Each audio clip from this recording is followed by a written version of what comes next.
Pen drive ಹಗರಣ ಬಯಲಾಗ್ತಾ ಇದ್ದಂತೆಯೇ ವಿದೇಶದಲ್ಲಿ ಹೋಗಿ ಅಡಗಿ ಕುಳಿತಿರುವಂತಹ ಆರೋಪಿ ಸಂಸದ ಪ್ರಜ್ವಲ್ ರೇವಣ್ಣ ಇವತ್ತು ಕೂಡ ವಾಪಸ್ ಬಂದಿಲ್ಲ. ಆತ ವಾಪಸ್ ಇಂಡಿಯಾಗೆ ಬರ್ತಾನೆ, ಭಾರತಕ್ಕೆ ಬರೋದಕ್ಕಾಗಿ ಟಿಕೆಟ್ ಕೂಡ ಮಾಡ್ಕೊಂಡಿದ್ದಾನೆ ಅಂತ ಹೇಳಲಾಗ್ತಾ ಇತ್ತು.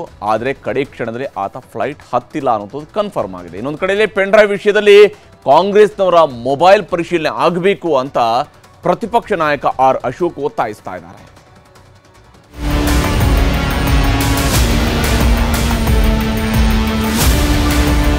ಅಶ್ಲೀಲ ವಿಡಿಯೋ ಪ್ರಕರಣದ ಆರೋಪಿ, ಅತ್ಯಾಚಾರ ಪ್ರಕರಣದ ಆರೋಪಿ, ಸಂತ್ರಸ್ತೆಯರಿಗೆ ಬೆದರಿಕೆ ಹಾಕಿದ ಕೇಸ್ನಲ್ಲಿ ಎಸ್ಐಟಿಗೆ ಬೇಕಾಗಿರುವ ಮೋಸ್ಟ್ ವಾಂಟೆಡ್ ಆರೋಪಿ ಅಂದ್ರೆ ಅದು ಜೆಡಿಎಸ್ ಉಚ್ಚಾಟಿತ ನಾಯಕ ಹಾಸನದ ಪ್ರಜ್ವಲ್ ರೇವಣ್ಣ.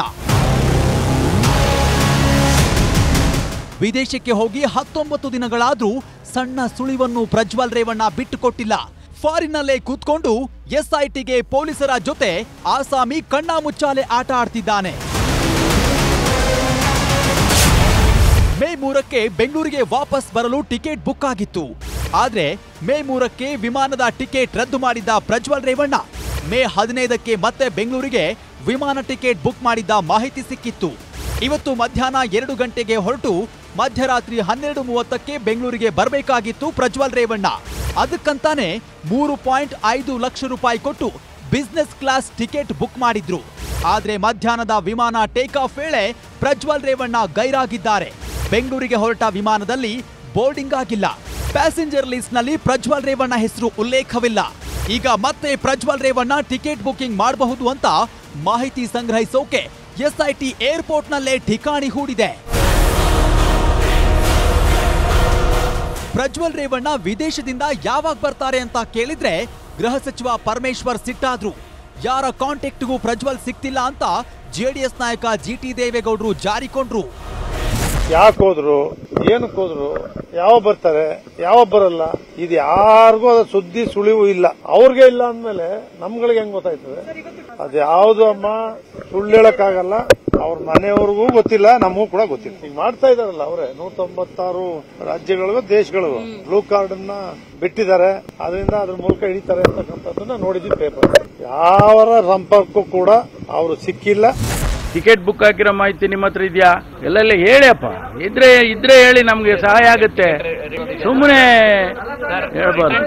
ಇರುತ್ತೆ, ಅದನ್ನ ನಿಮ್ಗೆ ಹೇಳ್ತಾರ? ಅವರು ತನಿಖೆ ನಡೆಯುವಾಗ ಅವ್ರು ಯಾವ ವಿಷಯ ಹೇಳಬೇಕು, ಯಾವ ವಿಷಯ ಹೇಳಬಾರ್ದು, ಅದನ್ನ ಸಾರ್ವಜನಿಕ ವಲಯಕ್ಕೆ ಯಾವ್ದು ಬರ್ಬೋದು, ಯಾವ್ದು ಇರಬಾರ್ದು ಅಂತ ಹೇಳ್ತಾರೆ. ನಿಮಗೆ ಗೊತ್ತಿದ್ರೆ ನೀವು ಹೇಳಿದ್ರೆ ಸಹಾಯ ಆಗುತ್ತೆ. ಅದಕ್ಕೆ ನಾನು ಕೇಳಿದ್ದು, ನಿಮ್ಗೆ ಏನಾರ ಗೊತ್ತಿದ್ರೆ ಹೇಳಿಯಪ್ಪ, ಸಹಾಯ ಆಗುತ್ತೆ. ಕೆಲವು ಟೈಮ್ನಲ್ಲಿ ಏನಾಗುತ್ತೆ, ಇಂಟೆಲಿಜೆನ್ಸ್ನವ್ರಿಗೆ ಗೊತ್ತಿರಲ್ಲ, ಬೇರೆಯವ್ರಿಗೆ ಗೊತ್ತಿರುತ್ತೆ. ಅಂತ ಟೈಮ್ನಲ್ಲಿ ಅದನ್ನ ಹೇಳಿದ್ರೆ ಸಹಾಯ ಆಗುತ್ತೆ. ಪ್ರಜ್ವಲ್ ರೇವಣ್ಣ ಫಾರಿನ್ನಲ್ಲಿ ಕೂತ್ಕೊಂಡು ವಕೀಲರ ಜೊತೆ ಟಚ್ ನಲ್ಲಿದ್ದಾರೆ. ವಕೀಲರ ಸಲಹೆ ಸೂಚನೆಗಳನ್ನ ವಿದೇಶದಲ್ಲೇ ಕೂತು ಪಾಲನೆ ಮಾಡ್ತಿದ್ದಾರೆ ಅಂತ ಹೇಳಲಾಗ್ತಿದೆ. ಇನ್ನೊಂದು ಕಡೆ ಸಂತ್ರಸ್ತೆ ಅಪಹರಣದ ಕೇಸ್ನಲ್ಲಿ ಜಾಮೀನಿನ ಮೇಲೆ ಹೊರಗಿರುವ ಎಚ್.ಡಿ. ರೇವಣ್ಣ ಇವತ್ತು ಹಿರಿಯ ವಕೀಲ ಸಿ.ವಿ. ನಾಗೇಶ್ರನ್ನ ಭೇಟಿ ಮಾಡಿ ಕಾನೂನು ಪ್ರಕ್ರಿಯೆಗಳ ಬಗ್ಗೆ ಚರ್ಚೆ ಮಾಡಿದ್ದಾರೆ. ಅಶ್ಲೀಲ ವಿಡಿಯೋ ಹರಿಬಿಟ್ಟವರ ಬಂಧನ ಯಾವಾಗ? ಜೆಡಿಎಸ್, ಬಿಜೆಪಿ, ಕಾಂಗ್ರೆಸ್ ಮಧ್ಯೆ ಇದೇ ಜೋರು ಜಗಳ. ಲೈಂಗಿಕ ದೌರ್ಜನ್ಯ, ಅತ್ಯಾಚಾರ ಕೇಸ್ನಲ್ಲಿ ಎಸ್ಐಟಿ ತನಿಖೆ ಮಾಡ್ತಿದೆ. ಆದ್ರೆ ಮಹಿಳೆಯರ ಮುಖ ತೋರಿಸಿದ ಕಿರಾತಕರನ್ನ ಯಾಕೆ ಬಂಧಿಸಿಲ್ಲ ಅನ್ನೋದು ಬಿಜೆಪಿ, ಜೆಡಿಎಸ್ನವರ ಪ್ರಶ್ನೆ. ಪೆನ್ ಡ್ರೈವ್ ರಿಲೀಸ್ ಹಿಂದೆ ಕಾಂಗ್ರೆಸ್ನ ಮಹಾನಾಯಕ ಹಾಸನ ಅಭ್ಯರ್ಥಿ ಪಾತ್ರ ಇದೆ ಅಂತ ಕಾಂಗ್ರೆಸ್ನಲ್ಲೇ ದೊಡ್ಡ ತಿಮಿಂಗಲ ಇದೆ ಅಂದಿದ್ರು ನಿನ್ನೆ ಕುಮಾರಸ್ವಾಮಿ. ಇವತ್ತು ಮತ್ತೆ ಅದೇ ತಿಮಿಂಗಲ ಹೇಳಿಕೆ ವಿಷಯನೂ ಚರ್ಚೆಗೆ ಬಂತು. ಬೇರೆ ಬೇರೆಯವರೆಲ್ಲ ಹೇಳಿದ್ದಾರೆ, ಇದರಿಂದ ಕಾಂಗ್ರೆಸ್ಸಿನ ಕೈವಾಡ ಇದೆ, ಮಹಾನಾಯಕನ ಕೈವಾಡ ಇದೆ ಅಂತ ಹೇಳಿ ಜಗಜ್ಜಾಹಿರಾತ ಆಗೋಗಿದೆ. ಕುಮಾರಸ್ವಾಮಿ ಅವರು ಹೇಳಿದ್ದಾರೆ ದೊಡ್ಡ ತಿಮಿಂಗಲ ಇದೆ ಅಂತ ಹೇಳಿದ್ದಾರೆ. ಅದಕ್ಕೆ ಡಿ.ಕೆ. ಶಿವಕುಮಾರ್ ಅವರು ಹೇಳಿದ್ದಾರೆ ತಿಮಿಂಗಲನ ಬಡ್ದು ತಿನ್ಲಿ ಅಂತ ಹೇಳಿ. ಅದನ್ನ ತೀರ್ಮಾನ ಮಾಡ್ಬೇಕು, ಬಡ್ದು ತಿನ್ನೋದು ತೀರ್ಮಾನ ಮಾಡ್ಬೇಕಾಗಿರೋದು ದೇವೇಗೌಡರು, ಅವ್ರ ಕುಟುಂಬದವರು, ನಾವಲ್ಲ. ಅದನ್ನ ಅವ್ರು ದೇವೇಗೌಡರು ಅವ್ರು ಬಡ್ದು ತಿನ್ಬೇಕಾ, ಏನ್ ಮಾಡಬೇಕು ಅದನ್ನ ಅವ್ರು ತೀರ್ಮಾನ ಮಾಡ್ತಾರೆ. ಅದಕ್ಕೂ ನಮಗೂ ಸಂಬಂಧ ಇಲ್ಲ. ಅದಕ್ಕೆ ಗೊತ್ತಿದ್ರೆ ಹೇಳ್ಬೋದಲ್ಲ, ಹೇಳಿಬಿಟ್ರೆ ಮುಗ್ದೇ ಹೋಗ್ತದೆ. ತಿಮಿಂಗ್ಲ ಯಾರು ಅಂತ ಅವರೇ ಹೇಳಿಬಿಟ್ರೆ ಇದೆಲ್ಲ ಮುಗ್ದೇ ಹೋಗುತ್ತೆ. ಗೊತ್ತಿದ್ರೆ ಅವ್ರಿಗೆ ತಿಮಿಂಗೆಲ್ಲ ಇದ್ದಾರೆ ಅಂತ ಗೊತ್ತಿದೆ ಅವರಿಗೆ, ಅದನ್ನ ಹೇಳದೇ ಇರೋದೇ ದೊಡ್ಡ ತಪ್ಪಲ್ವಾ? ಹಾಸನದಲ್ಲಿ ಎಲ್ಲ ಕಡೆ ಹಂಚಿದ್ದಾರೆ ಅಂದ್ರೆ ಬಿಜೆಪಿ ಕಾರ್ಯಕರ್ತರಿಗೂ ಹೋಗಿರ್ತೈತೆ. ಬರೀ ಬಿಜೆಪಿ ಹಂಗಾರೆ ಕಾಂಗ್ರೆಸ್ ಕಾರ್ಯಕರ್ತರ ಹತ್ರ ಯಾರು ಹೋಗೇ ಇಲ್ವಾಗಾರೆ? ಕಾಂಗ್ರೆಸ್ ಕಾರ್ಯಕರ್ತರ ಮೊಬೈಲ್ ಅಲ್ಲಿ ಒಂದು ಇಲ್ವಾಗಾರೆ? ಇವೆ ಚೆಕ್ ಮಾಡ್ಬೇಕಲ್ಲ. ಒಬ್ಬರನ್ನ ಯಾಕೆ ಚೆಕ್ ಮಾಡಿದಾರೆ? ಅವ್ರ ಮೊಬೈಲ್ಗಳು ಚೆಕ್ ಮಾಡಿ. ಕಾಂಗ್ರೆಸ್ ಕಾರ್ಯಕರ್ತರ ಮೊಬೈಲ್ ಇದಕ್ಕಿಂತ ಜಾಸ್ತಿ ಇರ್ಬೇಕಲ್ಲ. ಫಸ್ಟ್ ಕಾಂಗ್ರೆಸ್ ಅವ್ರಿಗೆ ಹೋಗಿರ್ಬೇಕದು. ಕಾಂಗ್ರೆಸ್ ಕಾರ್ಯಕರ್ತರನ್ನ ಚೆಕ್ ಮಾಡ್ತಾ ಇಲ್ಲ ನೀವು. ಅದನ್ನ ಬಿಜೆಪಿ ಕಾರ್ಯಕರ್ತರ ಮೇಲೆ ಒರೆಸುವಂತ ಪ್ರಯತ್ನ ಮಾಡ್ತಾ ಇದ್ದಾರೆ. ಪ್ರಜ್ವಲ್ ರೇವಣ್ಣಗೆ ವಿದೇಶದಲ್ಲಿ ಯಾರು ಬೆಂಬಲವಾಗಿ ನಿಂತಿದ್ದಾರೆ? 19 ದಿನ ಕಳೆದ್ರೂ ಬ್ಲೂ ಕಾರ್ನರ್ ನೋಟಿಸ್ ಕೊಟ್ರು ಯಾಕೆ ಸುಳಿವು ಸಿಕ್ಕಿಲ್ಲ ಅನ್ನೋದಕ್ಕೆ ಎಸ್ಐಟಿನೇ ಉತ್ತರ ಕೊಡಬೇಕು. ಆದ್ರೆ ಒಂದಂತೂ ಸತ್ಯ, ಪ್ರಜ್ವಲ್ ರೇವಣ್ಣ ಬೆಂಗಳೂರಿಗೆ ಬರೋವರೆಗೂ ಪೆನ್ ಡ್ರೈವ್ ರಾಜಕಾರಣ ನಿಲ್ಲಲ್ಲ. Bureau report, news 18 Kannada. ಪ್ರಧಾನಿ ಮೋದಿಯವರು ಹಿಂದುತ್ವ ಜಪವನ್ನು ಮಾಡುವಂಥದ್ದು ಸರ್ವೇ ಸಾಮಾನ್ಯ, ಯಾಕಂದರೆ ಭಾರತೀಯ ಜನತಾ ಪಕ್ಷದ ಸಿದ್ಧಾಂತ ಅದು. ಆದರೆ ಇದರ ಜೊತೆಗೇ ಪ್ರಧಾನಿ ಮೋದಿಯವರು ಇನ್ನೂ ಒಂದು ಮಾತನ್ನು ಸೇರಿಸಿದ್ದಾರೆ. ಹಿಂದೂ ಮುಸ್ಲಿಂ ವಿಚಾರದಲ್ಲಿ ನಾನು ಯಾವುದೇ ರೀತಿಯಿಂದ ತಾರತಮ್ಯ ಮಾಡೋದಿಲ್ಲ, ಹಾಗೇನಾದರೂ ನಾನು ಮಾಡಿದರೆ ನಾನು ರಾಜಕೀಯದಲ್ಲಿ ಇರೋದಕ್ಕೇನೆ ಯೋಗ್ಯ ಅಲ್ಲ ಅಂತ ಹೇಳಿ ನ್ಯೂಸ್ 18ಗೆ ನೀಡಿರುವಂತಹ ಸಂದರ್ಶನದಲ್ಲಿ ಪ್ರಧಾನಮಂತ್ರಿ ಮೋದಿಯವರು ಹೇಳಿದ್ದಾರೆ. ಈ ಮಾತು ಈಗ ದೊಡ್ಡ ಸಂಚಲನ ಸೃಷ್ಟಿಸಿದೆ. ಅಷ್ಟೇ ಅಲ್ಲದೆ ಇದೇ ವಿಚಾರವನ್ನು ಈಗ ಅಸ್ತ್ರವಾಗಿ ಮಾಡಿಕೊಂಡಿದ್ದಾವೆ ವಿರೋಧ ಪಕ್ಷಗಳು.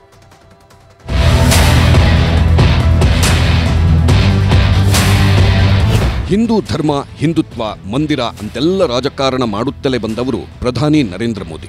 ಬಿಜೆಪಿಯು ಮೋದಿಯವರು ಮುಸ್ಲಿಂ ವಿರೋಧಿ ಅಂತಾನೇ ಬಿಂಬಿಸುತ್ತಿತ್ತು ಕಾಂಗ್ರೆಸ್. 3ನೇ ಅವಧಿಗೆ ಪ್ರಧಾನಿ ಹುದ್ದೆ ಮೇಲೆ ಕಣ್ಣಿಟ್ಟಿರೋ ನರೇಂದ್ರ ಮೋದಿ ಇದೀಗ ತಮ್ಮ ವರಸೆಯನ್ನೇ ಬದಲಿಸಿದ್ದಾರೆ. ಹಿಂದೂ ಮುಸ್ಲಿಂ ರಾಜಕಾರಣ ಮಾಡೋದಿಲ್ಲ, ಮುಸ್ಲಿಮರ ಹೆಸರಿನಲ್ಲಿ ರಾಜಕಾರಣ ಮಾಡೋದಿಲ್ಲ, ಸಾಮಾಜಿಕ ನ್ಯಾಯ, ಜಾತ್ಯತೀತ ನಿರ್ಧಾರಗಳೇ ಮುಖ್ಯ ಎಂದಿದ್ದಾರೆ.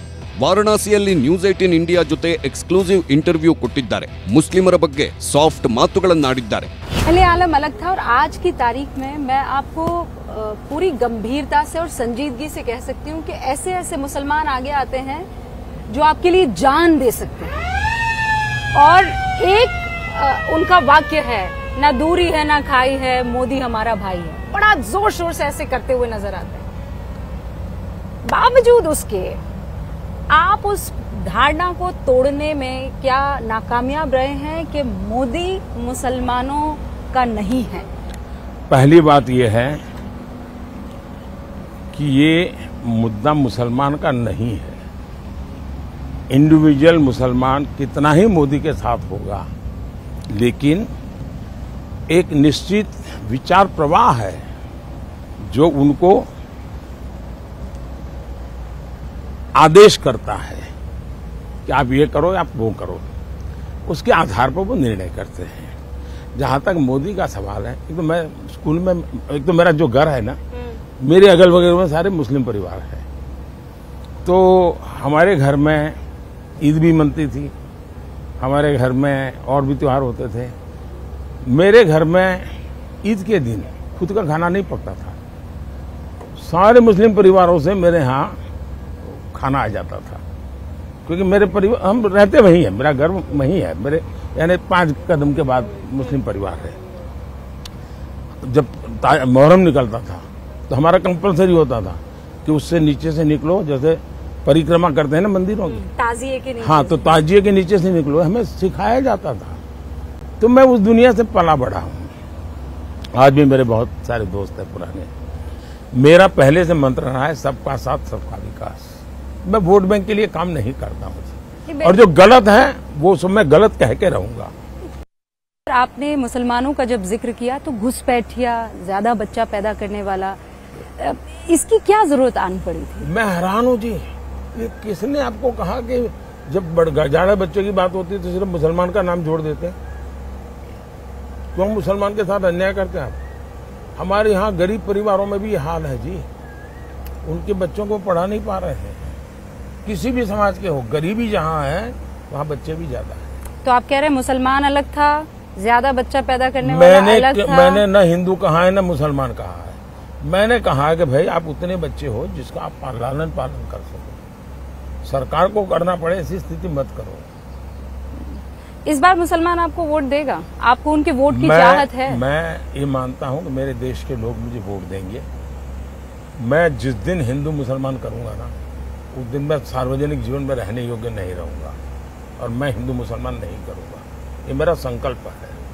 अगर मैं घर देता हूं सैचुरेशन की बात करता हूँ, 100% डिलीवरी। इसका मतलब हुआ गांव में मानो 200 घर है, कौन समाज है, कौन जाति है, कौन धर्म है, 9 उन 200 घर में अगर 60 लाभार्थी हैं तो उन 60 लाख लोगों को मिलना चाहिए। और जब मैं 100% सैचुरेशन का मतलब होता है वो सच्चा सामाजिक न्याय है, वो सच्चा सेक्युलरिज्म है। ನರೇಂದ್ರ ಮೋದಿ ಅವರ ಮುಸ್ಲಿಂ ಚಿಂತನೆ, ಮುಸ್ಲಿಂ ಪರ ಮಾತುಗಳ ಬಗ್ಗೆ ಸಹಜವಾಗೇ Congress ಟೀಕಿಸಿದೆ. Well, then in my view, if that is what he is saying, then in my view he is unworthy. Because that is exactly what he has been doing for 10 years. He has given speeches in front of the whole world. You have seen them. So how can he now suddenly turn around and say, no, I never said those things? He can't just by saying one sentence that I would be unworthy, wipe out everything he has been doing and saying for the last 10 years. If he thinks he is unworthy, then maybe he should reconsider. 19 तारीख के बाद किस भाषा का इन्होंने अपनाया बताइए? ध्रुवीकरण की भाषा, हिंदू मुसलमान की भाषा, घुसपैठियों की भाषा, इनकी सारी राजनीति हिंदू मुस्लिम की राजनीति रही है। और खास तौर से जब इनको पता चल गया है कि 4 तारीख को वो आउटगोइंग प्रधानमंत्री हैं, 4 तारीख को वो पद छोड़ेंगे क्योंकि जनादेश मिलेगा नहीं, विकसित भारत का प्रचार नहीं है, सिर्फ हिंदू मुस्लिम करके बैठा बात कर रहे हैं। मोदी की गारंटी भूल गए हैं, कुछ दिनों के लिए 400 पार की बात हुई वो भी भूल गए हैं। हमें काम करना लिव टुगेदर, मतलब क्या कर रहे हो? Modi is trying to divide the nation for his chair. Unfortunately chair doesn't stay. ಹೀಗೆ ಹಿಂದೂ ಮುಸ್ಲಿಂ ಬಗ್ಗೆ ಪ್ರಧಾನಿ ಆಡಿದ ಮಾತುಗಳ ಮೇಲೆಯೇ ಸದ್ಯದ ರಾಜಕಾರಣ ಹೊಸ ಟ್ವಿಸ್ಟ್ ಪಡೆದುಕೊಂಡಿದೆ. Bureau report, news 18. ಇನ್ನು ಈ ಬಾರಿಯ ಲೋಕಸಭೆ ಎಲೆಕ್ಷನ್ನ ಸಂದರ್ಭದಲ್ಲಿ ಬಹಳ ಮುಖ್ಯವಾಗಿ ಬಿಜೆಪಿಯವರು ಕೇಳ್ತಾ ಇದ್ದಿದ್ದು ಒಂದೇ ಒಂದು ಪ್ರಶ್ನೆ, ಕಾಂಗ್ರೆಸ್ನಲ್ಲಿ ಇಂಡಿಯಾ ಬ್ಲಾಕ್ನಲ್ಲಿ ಯಾರು ಪ್ರಧಾನಮಂತ್ರಿ ಅಭ್ಯರ್ಥಿ ಅನ್ನುವಂಥ ಪ್ರಶ್ನೆಯನ್ನು ಕೇಳ್ತಾ ಇದ್ರು. ಈ ಪ್ರಶ್ನೆಗೆ ಇವತ್ತು ಛತ್ತೀಸ್ಗಢದ ಮಾಜಿ ಮುಖ್ಯಮಂತ್ರಿ ಭೂಪೇಶ್ ಬಾಘೇಲ್ ರಾಹುಲ್ ಗಾಂಧಿಯವರ ಹೆಸರನ್ನು ಪ್ರಸ್ತಾಪ ಮಾಡಿದ್ದಾರೆ. ಈ ಹೇಳಿಕೆ ಈಗ ವೈರಲ್ ಆಗ್ತಾ ಇದ್ದಂತೆ ಇಂಡಿಯಾ ಕೂಟದಲ್ಲೂ ಕೂಡ ಬೆಂಕಿ ಹೊತ್ತಿಕೊಳ್ಳೋದಕ್ಕೆ ಶುರುವಾಗಿದೆ.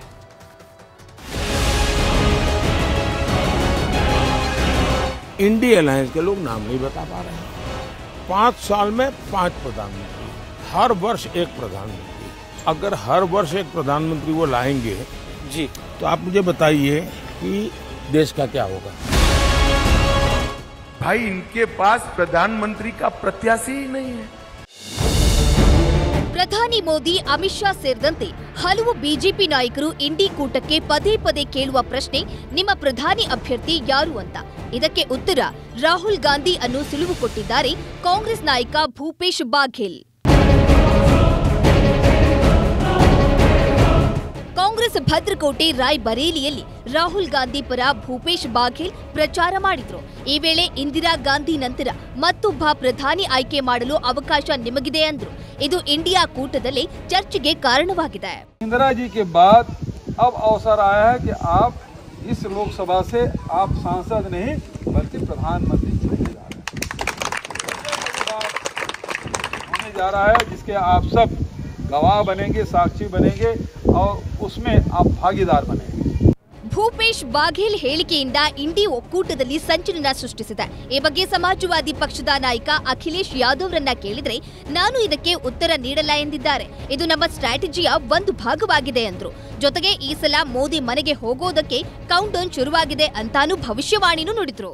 हम अपनी कोई स्ट्रेटजी आपको नहीं बताएंगे, हम अपनी कोई स्ट्रेटजी आपको नहीं बताएंगे। भाई किस बूथ पे बीजेपी हारी हम क्यों बता दें इनको? मैं राहुल गांधी पर सवाल कर रही हूं। उसमें भी कोई नहीं बताइए, हमारा स्ट्रेटजी का पार्ट है। भारतीय जनता पार्टी जितनी ऊंचाई पे जानी थी पहुंच गई। उसके बाद से 4 चरणों में हम देख रहे हैं लगातार नीचे गिरते चले आ रहे हैं। जो गिरने वाला है वो लगातार नीचे गिर रहा है, इसलिए काउंटडाउन तो शुरू हो ही गया उनका. ರಾಯ್ಬರೇಲಿಯಿಂದ ಸ್ಪರ್ಧೆ ಮಾಡಿರುವ ರಾಹುಲ್ ಗಾಂಧಿನೇ ಇಂಡಿಯಾ ಕೂಟದ ಮುಂದಿನ ಪ್ರಧಾನಮಂತ್ರಿ ಅಭ್ಯರ್ಥಿ. ಹೀಗಂತ ಭೂಪೇಶ್ ಬಾಘೇಲ್ ಸುಳುವು ಕೊಟ್ಟಿದ್ದಾರೆ. ಆದ್ರೆ ಇದಕ್ಕೆ ಇಂಡಿ ಮೈತ್ರಿ ಪಕ್ಷಗಳು ಹೇಗೆ ರಿಯಾಕ್ಟ್ ಮಾಡ್ತಾವೋ ಗೊತ್ತಿಲ್ಲ. ಎಲ್ಲಕ್ಕಿಂತ ಹೆಚ್ಚಾಗಿ ಇನ್ನೂ 3 ಹಂತದ ಮತದಾನ ಆಗ್ಬೇಕು. ಮತದಾರ ಯಾರ ಹಣೆ ಬರಹನ ಹೇಗೆ ಗೇಚ್ತಾನೆ ಅನ್ನೋದನ್ನು ಕಾದು ನೋಡಬೇಕು. Bureau report, news 18 Kannada.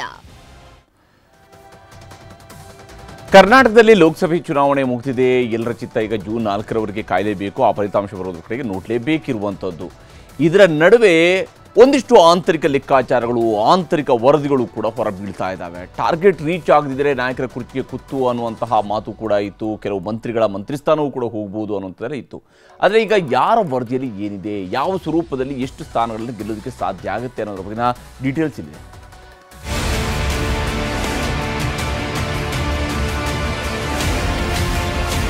Karnataka ಲೋಕಸಭೆ ಚುನಾವಣೆ ಮುಗಿದು 8 ದಿನ ಕಳೆದೋಯ್ತು. 28ಕ್ಕೆ 28 ಕ್ಷೇತ್ರ ಗೆಲ್ತೀವಿ ಅಂತ ಈಗಲೂ ಬಿಜೆಪಿಯವರಲ್ಲಿ ಅದೇ ಹುಮ್ಮಸ್ಸಿನ ಮಾತುಗಳಿವೆ. 15ರಿಂದ 20 ಕ್ಷೇತ್ರದಲ್ಲಿ ಕಾಂಗ್ರೆಸ್ಗೆ ಗೆಲುವು ಗ್ಯಾರಂಟಿ ಅಂತ ಮುಖ್ಯಮಂತ್ರಿ ಸಿದ್ದರಾಮಯ್ಯ, ಕೆಪಿಸಿಸಿ ಅಧ್ಯಕ್ಷ ಡಿಕೆ ಶಿವಕುಮಾರ್ ಕೂಡ ಭವಿಷ್ಯ ನುಡಿಯುತ್ತಿದ್ದಾರೆ.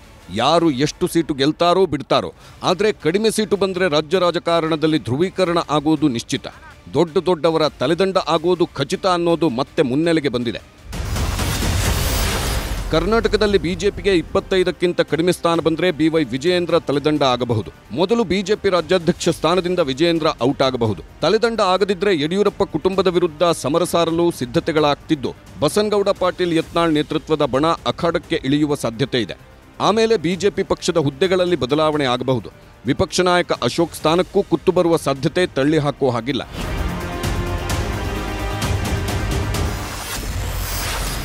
ಬಿಜೆಪಿಗೆ ಕರ್ನಾಟಕದಲ್ಲಿ 25ಕ್ಕೂ ಹೆಚ್ಚು ಸ್ಥಾನ ಬಂದರೆ ರಾಜ್ಯದಲ್ಲಿ ಮತ್ತೆ ಆಪರೇಷನ್ ಕಮಲ ಶುರು ಮಾಡಬಹುದು. ಸಿದ್ದರಾಮಯ್ಯ ಸರ್ಕಾರವನ್ನ ಬೀಳಿಸೋಕೆ ಪ್ರಯತ್ನ ಪಡಬಹುದು. ಯಾಕಂದ್ರೆ ಈಗಾಗಲೇ ಆಪರೇಷನ್ ಸುಳಿವು ಕೊಟ್ಟಿದೆ ಬಿಜೆಪಿ.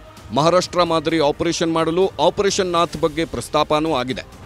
ಭ್ರಷ್ಟ ಸರ್ಕಾರಕ್ಕೆ ಒಂದು ಅಂತ್ಯ ಆಡೇ ಇರ್ತದೆ. ಅವ್ರ ಪಾಪದ ಕರ್ಮ, ಒಂದು ವರ್ಷದಲ್ಲಿ ಅವ್ರು ಮಾಡಿರುವಂಥ ಪಾಪದ ಕರ್ಮ, ಕಾಂಗ್ರೆಸ್ಸಿನ ಕರ್ಮ, ಜನಗಳಿಗೆ ದ್ರೋಹ ಮಾಡಿರುವಂಥದ್ದು.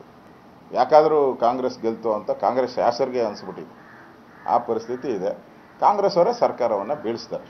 ಅದಕ್ಕೆ ಬೇರೆ ಪಾರ್ಟಿಯವ್ರು ಬೇಕಾಗಿಲ್ಲ. ಕಾಂಗ್ರೆಸ್ ಅವರು ಬೇಕಾದಷ್ಟು ಜನ ರೆಡಿಯಾಗಿ ನಿಂತಿದ್ದಾರೆ ಬೀಳಿಸೋದಕ್ಕೆ ಸರ್ಕಾರವನ್ನ ಅಭದ್ರ ಮಾಡಲಿಕ್ಕೆ ಬಿಜೆಪಿ ಖಂಡಿತ ಮುಂದಾಗೋದಿಲ್ಲ. ಕಾಂಗ್ರೆಸ್ಸಿನ ನಾಯಕತ್ವದಲ್ಲಿ ಬಹಳ ದೊಡ್ಡ ಪ್ರಮಾಣದ ಗೊಂದಲ ನಿರ್ಮಾಣ ಆಗಿರೋದು. ಇದೆಲ್ಲದರ ಕಾರಣಕ್ಕೆ ಅವರ ಭಾರದಿಂದನೇ ಅವರು ಕುಸಿದು ಬಿದ್ರೆ ಆಮೇಲೆ ನೋಡೋಣ ಏನು ಅಂತ. ಅವಾಗ ಯಾವ ಭಾರದಿಂದ ಕುಸಿಯುತ್ತೆ ಅನ್ನೋದು ನೋಡೋಣ. ಅದು ಡಿ ಕೆ ಶಿವಕುಮಾರ್ ಅವರ ಭಾರದಿಂದ ಕುಸಿತದೋ, ಮುಖ್ಯಮಂತ್ರಿಗಳ ಭಾರದಿಂದ ಈ ಸರ್ಕಾರ ಕುಸಿತದೋ ಅನ್ನೋದನ್ನ ಬಿಜೆಪಿ ಕಾದು ನೋಡ್ತಾ ಇದೆ. ಬಿಜೆಪಿ ಜೆಡಿಎಸ್ ಮೈತ್ರಿ ಪಕ್ಷಕ್ಕೆ ರಾಜ್ಯದಲ್ಲಿ 25 ಕ್ಷೇತ್ರಗಳಲ್ಲಿ ಗೆಲುವು ಸಿಗಲ್ಲ ಅನ್ನೋದು ಕಾಂಗ್ರೆಸ್ ನಾಯಕರ ನೇರ ಮಾತುಗಳು. ಇದಕ್ಕೆ ಪುಷ್ಟಿ ಕೊಡೋ ಹಾಗೆ ರಾಜ್ಯದಲ್ಲಿ ಲೋಕಸಭೆ ಮತದಾನದ ಬಳಿಕ ಕಾಂಗ್ರೆಸ್ 2 ಸಮೀಕ್ಷೆ ನಡೆಸಿದೆಯಂತೆ. ಕಾಂಗ್ರೆಸ್ ಪಕ್ಷದಿಂದ ಒಂದು ಆಂತರಿಕ ಸಮೀಕ್ಷೆ ನಡೆಸಲಾಗಿದೆ. ಜೊತೆಗೆ ರಾಜ್ಯ ಸರ್ಕಾರದಿಂದಲೂ 2ನೇ ಆಂತರಿಕ ಸಮೀಕ್ಷೆ ನಡೆಸಲಾಗಿದೆಯಂತೆ. ಎರಡೂ ಸಮೀಕ್ಷೆಗಳಲ್ಲೂ ಕಾಂಗ್ರೆಸ್ ಪಕ್ಷ ಕನಿಷ್ಠ 8ರಿಂದ 12 ಸ್ಥಾನ ಗೆಲ್ಲುವ ಬಗ್ಗೆ ವರದಿ ಸಿಕ್ಕಿದೆಯಂತೆ. ಮೊದಲ ಹಂತದ ಕ್ಷೇತ್ರಗಳಲ್ಲಿ 3ರಿಂದ 5 ಕ್ಷೇತ್ರಗಳಲ್ಲಿ ಕಾಂಗ್ರೆಸ್ ಗೆಲ್ಲಬಹುದು. 2ನೇ ಹಂತದ ಕ್ಷೇತ್ರಗಳಲ್ಲಿ 5ರಿಂದ 7 ಕ್ಷೇತ್ರಗಳಲ್ಲಿ ಕಾಂಗ್ರೆಸ್ ಗೆಲ್ಲುತ್ತೆ ಅಂತ ಸಮೀಕ್ಷೆ ಹೇಳಿದ್ಯಂತೆ. ಪ್ರಮುಖವಾಗಿ ಕಾಂಗ್ರೆಸ್ನ ಗ್ಯಾರಂಟಿಗಳು ಕೈ ಹಿಡಿಯುವ ನಂಬಿಕೆ ಇದ್ರೆ ಬಿಜೆಪಿ ಜೆಡಿಎಸ್ ಪಕ್ಷಗಳ ಒಳಕಚ್ಚಾಟಗಳು ಕಾಂಗ್ರೆಸ್ಗೆ ಲಾಭ ತರುತ್ತೆ ಅನ್ನೋ ಬಗ್ಗೆ ವರದಿಯಲ್ಲಿ ಉಲ್ಲೇಖವಿದೆಯಂತೆ. ವಾತಾವರಣ ಚೆನ್ನಾಗಿದೆ. ಈ ಸಾರಿ ಕಾಂಗ್ರೆಸ್ ಪಕ್ಷ ಬಹಳ ಗಂಭೀರವಾಗಿ ತಗೊಂಡಿದೆ ಈ ಚುನಾವಣೆನ. ನಮ್ಮಲ್ಲಿ ಎಲ್ಲಿ ಜಗಳ ಇದೆ, ಅವರು ರಾಜಕೀಯವಾಗಿ ಹೇಳ್ತಾರೆ. ನೀನು ಹೇಳು, ನಮ್ಮಲ್ಲಿ ಒಳಜಗಳನೇ ಇಲ್ಲ. ಹಂಗಿದ್ರೆ ಪಾರ್ಲಿಮೆಂಟ್ ಚುನಾವಣೆಯಲ್ಲಿ ಅಷ್ಟೊಂದು ಒಗ್ಗಟ್ಟಾಗಿ ಮಾಡಕ್ಕಾಯ್ತಿತ್ತ? ಒಳಗೂ ಇಲ್ಲ ಹೊರಗೂ ಇಲ್ಲ. ಕನಿಷ್ಠ 20 ಸ್ಥಾನಗಳನ್ನ ಗೆಲ್ತೇವೆ, ಪಾರ್ಲಿಮೆಂಟ್ ನಲ್ಲಿ ಸೋಲ್ತೀವಿ ಅಂತ ಗೊತ್ತಾಗ್ಬಿಟ್ಟದಲ್ಲ, ಅದಕ್ಕೆ ಆ ರೀತಿ ಮಾತಾಡ್ತಾ ಇದ್ದಾರೆ. ಪಾರ್ಲಿಮೆಂಟ್ ನಲ್ಲಿ ಗೆಲ್ತೀವಿ ಅನ್ನೋದು ಅವ್ರಿಗೆ ಕಾನ್ಫಿಡೆನ್ಸ್ ಇಲ್ಲ. ನರೇಂದ್ರ ಮೋದಿ ಅವರಿಗೆ ಕಾನ್ಫಿಡೆನ್ಸ್ ಇಲ್ಲ. ಅದಕ್ಕೆ ಬಾಯಿ ಬಂದ ಮಾತಾಡ್ತಾ ಇರೋದು, ಹತಾಶರಾಗಿ ಮಾತಾಡ್ತಾರೆ. ಜೂನ್ 4ನೇ ತಾರೀಕು ಲೋಕಸಭೆ ಫಲಿತಾಂಶ ಹೊರಬೀಳುತ್ತೆ. ಅದೇ ಜೂನ್ ತಿಂಗಳಲ್ಲೇ ರಾಜ್ಯ ರಾಜಕಾರಣದಲ್ಲಿ ಒಂದಷ್ಟು ಬದಲಾವಣೆಗಳೂ ಆಗುತ್ತೆ ಅನ್ನೋದಂತೂ ನಿಶ್ಚಿತ. Bureau report, news 18 Kannada. ಈಗ ರಾಜ್ಯ ಹಾಗೂ ರಾಷ್ಟ್ರದ ಮತ್ತಷ್ಟು ಪ್ರಮುಖ ಸುದ್ದಿಗಳನ್ನು ಕ್ವಿಕ್ ಆಗಿ ನೋಡೋಣ. ಮೈಸೂರಿನ ದಕ್ಷಿಣ ಶಿಕ್ಷಕರ ಕ್ಷೇತ್ರದಿಂದ ಬಿಜೆಪಿ ಅಭ್ಯರ್ಥಿ ಇಸಿ ನಿಂಗರಾಜ್ ಗೌಡ ನಾಮಪತ್ರ ಸಲ್ಲಿಸಿದ್ದಾರೆ. ಮೈಸೂರು ಪ್ರಾದೇಶಿಕ ಆಯುಕ್ತರ ಕಚೇರಿಗೆ ಬೆಂಬಲಿಗರೊಂದಿಗೆ ತೆರಳಿ ನಾಮಪತ್ರ ಸಲ್ಲಿಸಿದ್ದಾರೆ. ಬಿ ಫಾರಂ ಇಲ್ಲದೆ ನಿಂಗರಾಜ್ ಗೌಡ ನಾಮಪತ್ರ ಸಲ್ಲಿಸಿದ್ದಾರೆ. ಔರಂಗಜೇಬ್ನ ಆತ್ಮ ಇಂಡಿಯಾ ಒಕ್ಕೂಟದಲ್ಲಿದೆ ಅಂತ ಉತ್ತರ ಪ್ರದೇಶ ಸಿಎಂ ಯೋಗಿ ಆದಿತ್ಯನಾಥ್ ಹೇಳಿದ್ದಾರೆ. ಪಿತ್ರಾರ್ಜಿತ ತೆರಿಗೆಯ ಮೂಲಕ ಇಂಡಿಯಾ ಕೂಟ ಔರಂಗಜೇಬನ ತೆರಿಗೆ ವಿಧಿಸಲು ಪ್ರಯತ್ನಿಸ್ತಾ ಇದೆ ಅಂತ ಕಿಡಿಕಾರಿದ್ದಾರೆ. ಪಶ್ಚಿಮ ಬಂಗಾಳದ ಪುರುಲಿಯಾದಲ್ಲಿ ಬಿಜೆಪಿ ರಾಷ್ಟ್ರಾಧ್ಯಕ್ಷ ಜೆಪಿ ನಡ್ಡಾ ಬಿರುಸಿನ ಪ್ರಚಾರ ಮಾಡಿದ್ರು. ಬೃಹತ್ ಸಮಾವೇಶದಲ್ಲಿ ಭಾಗಿಯಾಗಿ ಮತಯಾಚನೆ ಮಾಡಿದ್ರು. ದೆಹಲಿ ಮಾಜಿ ಡಿಸಿಎಂ ಮನೀಶ್ ಸಿಸೋಡಿಯಾ ನ್ಯಾಯಾಂಗ ಬಂಧನ ಅವಧಿಯನ್ನ ಮೇ 30ರವರೆಗೆ ವಿಸ್ತರಿಸುವಂತೆ ಕೋರ್ಟ್ ಆದೇಶ ಕೊಟ್ಟಿದೆ. ಅಬಕಾರಿ ನೀತಿ ಹಗರಣ ಸಂಬಂಧಿಸಿದ ಅಕ್ರಮ ಹಣ ವರ್ಗಾವಣೆ ಪ್ರಕರಣದಲ್ಲಿ ಸಿಸೋಡಿಯಾ ಅರೆಸ್ಟ್ ಆಗಿದ್ದಾರೆ. ರಾಜ್ಯಸಭಾ ಸದಸ್ಯೆ ಸ್ವಾತಿ ಮಲಿವಾಲ್ ಹಲ್ಲೆ ಪ್ರಕರಣ ಸಂಬಂಧ ಆಕೆಯ ಮಾಜಿ ಪತಿ ನವೀನ್ ಜೈಹಿಂದ್ ಪ್ರತಿಕ್ರಿಯೆ ಕೊಟ್ಟಿದ್ದಾರೆ. ಕೇಜ್ರಿವಾಲ್ ಅವರ ವಿರುದ್ಧ ಎಫ್ಐಆರ್ ದಾಖಲಿಸುವಂತೆ ಒತ್ತಾಯಿಸಿದ್ದಾರೆ.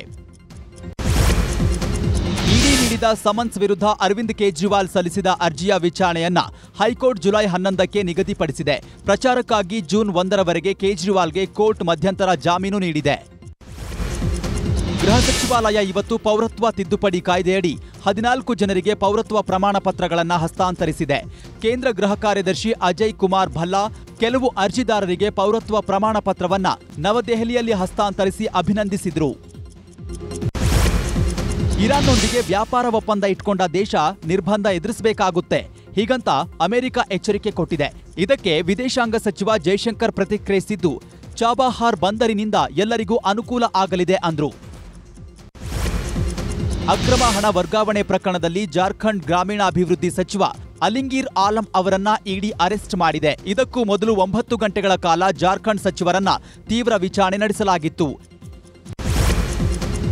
ಮತದಾನದ ನಂತರವೂ ಆಂಧ್ರಪ್ರದೇಶದ ವಿವಿಧ ಭಾಗಗಳಲ್ಲಿ ನಿರಂತರ ಗಲಾಟೆಗಳು ನಡೀತಾನೇ ಇವೆ.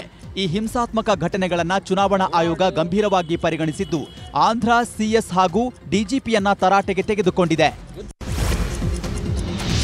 ಇದಾಗಿತ್ತು ಇವತ್ತಿನ ರಣಕಹಳೆ. ಈಗ ಬಿಗ್ ಸ್ಟೋರಿ ಪ್ರಸಾರವಾಗುತ್ತೆ. ನೋಡ್ತಾ ಇರಿ ನ್ಯೂಸ್ 18 ಕನ್ನಡ.